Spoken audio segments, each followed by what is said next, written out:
Welcome again.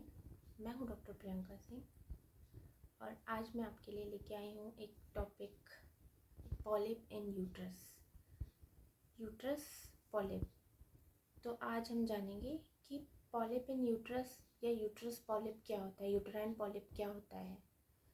Generally कोई भी over growth हो जो कि नॉन कैंसरस ग्रोथ होती है, कोई भी नॉन कैंसरस ग्रोथ, उसे हम पॉलिप कहते हैं। और पॉलिप इंडोमेट्रियम की लेयर में होता है। इंडोमेट्रियम की लेयर में कोई भी नॉन कैंसरस ग्रोथ को हम पॉलिप कहते हैं। तो फाइब्रॉइड से ये फाइब्रॉइड तो नहीं है, ये फाइब्रॉइड से बहुत अंतर होता है। ये फाइब्रॉइड जो होता है वो मस्कुलर टिश्यू से बनता है, वो हार्ड होता है, स्टोनी होता है और वो बड़ा होता है ग्रोथ उसकी। और जो पॉलिप होता है वो इंडोमेट्रियम लेयर से बनता है। यूट्रस के अंदर सबसे अंदर की भीतरी जो लेयर होती है वहाँ पे पॉलिप पाया जाता है। पॉलिप शरीर में कहीं पे भी हो सकता है। कोई भी अंगूर के दाने जैसा जो गुच्छा, एक अंगूर के दाने की तरह कोई भी एक ग्रोथ लटकी हुई हो जिसमें पीछे स्ट्रिंग हो, उसे हम पॉलिप कहते हैं। या फिर बलून शेप का जो भी कोई ग्रोथ हो उसे हम पॉलिप कहते हैं। जनरली यूट्रस में पॉलिप कैसे होता है, इंडोमेट्रियम की जो अंदर की लेयर होती है उसमें हार्मोनल डिसबैलेंस की वजह से ये पॉलिप हो जाते हैं और नॉर्मली इसे यूट्राइन पॉलिप कहा जाता है। तो इसके कॉजेज़ क्या होते हैं? कॉजेज़ इसका अननोन है, लेकिन हाँ, ये एस्ट्रोजन जब बॉडी में ज़्यादा बनने लगता है, एस्ट्रोजन हार्मोन जो कि स्त्रियों का हार्मोन होता है, वो जब बॉडी में ज़्यादा उसकी मात्रा हो जाती है तो हाँ, ये सिम्टम्स आ जाते हैं और ये पॉलिप बन जाता है। एस्ट्रोजन की बढ़ोतरी के कारण पॉलिप बन जाता है। अब इसमें सिम्टम्स क्या होते हैं? पॉलिप में आपको क्या सिम्टम्स आएंगे? पॉलिप कितने प्रकार का होता है? सिम्टम्स के पहले मैं आपको बता दूं कि पॉलिप कितने प्रकार का होता है। दो टाइप का पॉलिप होता है। एक पेडेंकुलेटेड होता है जो कि पीछे पूंछ वाला होता है, जिसमें पीछे स्ट्रिंग होती है जस्ट लाइक कि एक बलून की तरह। और एक सेसाइल होता है। सेसाइल में आपकी पीछे स्ट्रिंग नहीं होती, उसका पीछे से कुछ भी उसमें पीछे ऐसे लटका हुआ नहीं होता, वो बस इंडोमेट्रियम लेयर में ऐसा चिपका हुआ होता है। तो उसकी अगर आप सर्जरी कराते हैं तो वो थोड़ा सा हार्ड होता है इसको निकालना। लेकिन मोस्टली ये स्ट्रिंग वाला पेडिकुलेटेड पॉलिप पाया जाता है। अब पॉलिप कहाँ हो सकता है? और पॉलिप कहीं पे भी हो सकता है। सर्विक्स के मुंह पे हो सकता है, ऊपर यूट्रस की वॉल पे हो सकता है, ये फेलोपियन ट्यूब के एकदम मुंह पे हो सकता है। पॉलिप यूट्रस में कहीं पे भी हो सकता है। अगर आपका एस्ट्रोजन हार्मोन एक्सेसिव है, बढ़ गया है, तो पॉलिप आपको होना ही है। ये मोस्टली 30 से 45 साल की उम्र में होता है। कभी कभी ये मेनोपॉज के बाद भी दिखाई देता है। अब इसके सिम्टम्स क्या क्या आते हैं बॉडी में? इसके सिम्टम्स आएंगे कि आपको एक्सेसिव ब्लीडिंग होगी। अगर आपकी रजोनिवृत्ति हो चुकी है, मतलब मेनोपॉज हो चुका है, उसके बाद भी आपको कभी ना कभी स्पॉटिंग दिख जाएगी, या आपका फिर से पीरियड आ जाएगा, फिर से मेंसेस आ जाएंगे। इसमें बैकएक होता है बहुत ज़्यादा। इसमें आपको इनफर्टिलिटी होती है और इसमें आपको डिस्चार्ज होता है, फाउल स्मेल का डिस्चार्ज होता है इसमें आपको।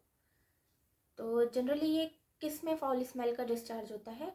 जो पॉलिप सर्विक्स के मुंह पे हो, या फिर वेजाइना से कोई पॉलिप नीचे आ गया है और वो ल्यूकोरिया के कांटेक्ट में आ रहा है, डिस्चार्ज के कांटेक्ट में आ रहा है, बाहरी एटमॉस्फेयर के कांटेक्ट में आ रहा है, तो वहाँ पे इन्फेक्शन हो जाता है और वो बहुत ही फाउल ऑफेंसिव स्मेल वाला होता है।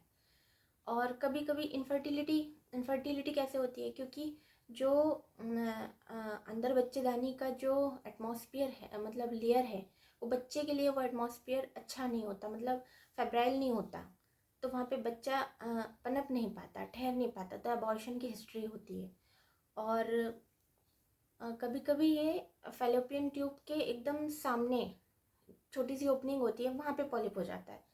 तो फेलोपियन ट्यूब में अगर ओपनिंग होगी तो इंटरकोर्स के बाद जो ट्रैवल ही नहीं कर पाएगा स्पर्म, तो फिर कैसे कंसीव होगा? तो ये भी एक वजह है इनफर्टिलिटी की। आइए अब जानते हैं। अभी हमने बताया कि पॉलिप क्या होता है, इसके सिम्टम्स क्या होते हैं, और ये दो टाइप का होता है, और इसके कॉजेज़ भी मैंने आपको बताए। अब मैं चलती हूँ कि इसका क्या सर्जरी ही इलाज है या फिर आप इसमें कुछ आगे भी इसके कोई ऑप्शन है? तो जी हाँ, होम्योपैथी में इसके ऑप्शन है जो कि आपको सर्जरी से बचा सकता है। इसको हम बहुत ही जेंटल तरीके से ठीक कर सकते हैं। तो होम्योपैथी में क्या इलाज है इसके, तो आइए मैं आपको बताती हूँ कुछ मेडिसिन के बारे में सिम्टम्स के साथ। होम्योपैथी में मैं आपको बता दूँ कि सिम्टम्स के आधार पे ट्रीटमेंट होता है और कॉन्स्टिट्यूशन के हिसाब से भी पर्सन टू पर्सन ये वैरी करता है। तो मैं आपको जो आज जानकारी दे रही हूँ वो मेरा अपना अनुभव है, और अगर आपको ट्रीटमेंट लेना है तो आप बिल्कुल मेरे व्हाट्सएप नंबर पे कांटेक्ट कर सकते हैं, या फिर अपने किसी अच्छे गायनेकोलॉजिस्ट से या फिर अपने अच्छे होम्योपैथ डॉक्टर से आप प्रिस्क्राइब करके ही ये मेडिसिन लें, क्योंकि पर्सन टू पर्सन ये अलग अलग मेडिसिन आपकी सिलेक्ट होती है। तो आइए मैं बताती हूँ कि इसमें कौन कौन सी मेडिसिन लेकर आप इसको ठीक कर सकते हैं। तो फर्स्ट मेडिसिन है पल्सटीला। जब आपके मेंसेस डिले हो, हैवी ब्लीडिंग हो, और डिले हो और हैवी ब्लीडिंग हो, और जब सिम्टम्स आए कि पर्सन बहुत ही ज़्यादा पेन फील करे, और लेडी को जो लेडी सहानुभूति पसंद करती है या और उसकी वीपिंग टेंडेंसी होती है, हमेशा रोती रहती है और मधुरभाषी होती है और लोगों से मिलना जुलना उसे पसंद है, ऐसे कॉन्स्टिट्यूशन की लेडी को हम पल्सटीला देते हैं। पल्सटीला 30 में आप 2 बूंद सुबह शाम कुछ महीनों तक चलाएंगे तो आपकी ये पॉलिप भी समाप्त हो जाएगा। उससे रिलेटेड आपको जो भी प्रॉब्लम है, बैक एक है, ब्लीडिंग है, स्कैंडेमेंसेस है, वो सब आपका ठीक हो जाएगा। दूसरी मेडिसिन मैं आपको बताऊंगी जो कि बेस्ट मेडिसिन होती है होम्योपैथी में। जब भी आपको कहीं भी बॉडी में, ये तो थी यूट्राइन पॉलिप की बात, लेकिन बॉडी में कहीं पे भी अगर आपको ओवर ग्रोथ है, फाइब्रॉयड है या कोई गांठ है, पॉलिप है, तो आप ये कैलकेरिया फ्लोरिकम, कैलकेरिया फ्लोर 6x में आप ले सकते हैं। कुछ महीनों तक आप कैलकेरिया फ्लोर की 6x पोटेंसी में ये दवा लेंगे, 4 गोली दिन में 3 बार, तो आपका पॉलिप जेंटल तरीके से समाप्त हो जाएगा और उससे रिलेटेड आपको जितनी भी प्रॉब्लम्स हैं, जो भी आपको प्रॉब्लम हो रही है, वो प्रॉब्लम से आप निजात पा सकते हैं। तीसरी मेडिसिन है काली कार्बोनिकम।